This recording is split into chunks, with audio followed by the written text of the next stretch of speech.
G'day punters, welcome back to War Thunder Ground Forces. It's been a week since the last video and there's been a couple of patches, a couple of updates and some new tanks to show you. Okay, first off let's have a look at the Germans, and here we are looking at a Panzer III Aus M. Great little tank this. First thing you'll notice is these things.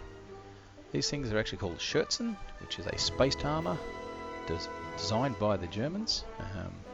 There's been a couple of theories of why the Germans actually started mounting these things on, because seriously, they're only about 5mm worth of armour, which is not really effective against an armour-piercing round. But I'm not going to go into the science of why these were actually added. If you just go Google Schürzen or spaced armour, you'll start finding out more about it.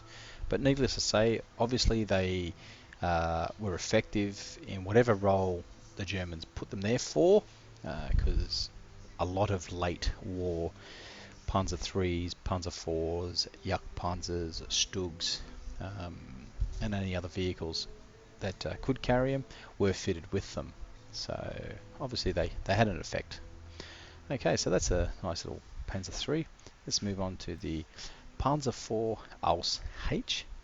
Okay, as you can see, this is a late model Panzer IV. It actually has the L48 cannon, whereas the last Panzer IV in the last video only had the L43. So we've got an upgrade on the cannon.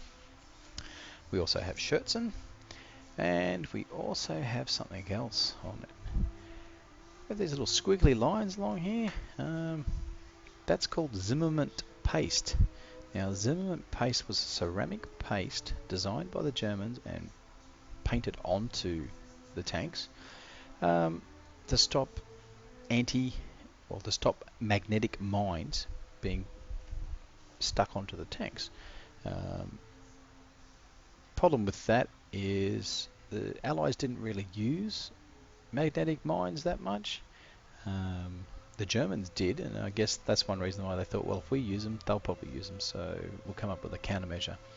So that was the countermeasure. From all accounts and purposes, it actually worked, because it did stop things from sticking, because there's no, it stops it puts a layer of ceramic there which stops any magnet actually attaching itself to the hull. But how often it actually came into effect to be used, well, I don't think there's any stats and figures on it, to tell you the truth.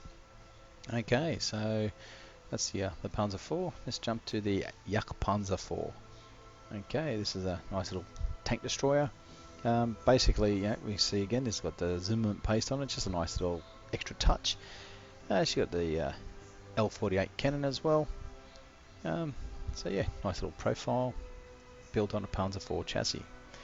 I've been saving the best for last, and this is what everyone wants to have a look at, the Tiger. Okay. What can I say? I had the privilege of seeing the Bovington Tiger in real life, up close and personal, and it just floods back, bring back lots of memories of actually being there and seeing and touching the Tiger. Really, I love the weathering on this thing. Really make it, these things used, this thing's battle weary. Sort of gives a look of, I've been there, I've done that, and don't stuff with me. So there's a nice Tiger. Let's jump over to the Soviets. Okay, Soviets now. Oh, look at that. First up, KV-2. Look at that turret, guys. That's just a massive.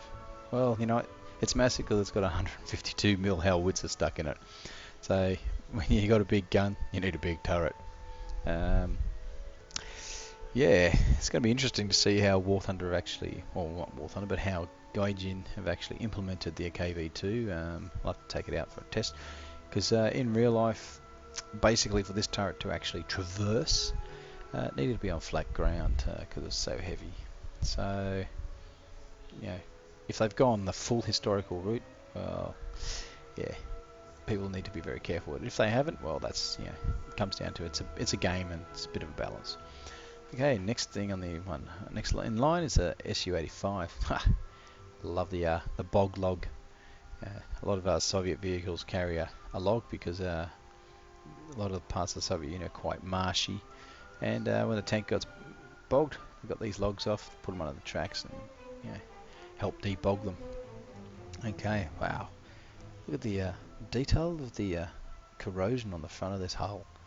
That's just awesome.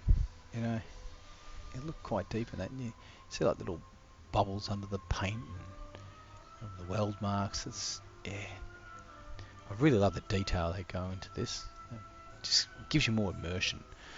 Oh, let's go to the big heavy boys. Okay, the IS-1. Yeah, big beast. One of the, the first of the newer Russian heavy tanks. Oh, yeah, look, corrosion's awesome. So there we go. This is a quick look at the IS-1. And let's have a look at the T-34 42. Okay. Now that's not the only thing.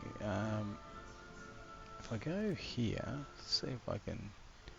Yep, and there we go. We've also got, because I haven't unlocked another crew. There we go. We've also got a T-34 85. Look at that. Okay, as this one doesn't have as much weathering, so it's obviously saying, oh, a newer tank. Looks good though. Okay, guys. Well, this was just a quick overview, and now I've got to go and take some of these things out into action to give you an idea of what they look like and how they perform. Okay, guys. Thanks for watching, and as always, see you around like a result.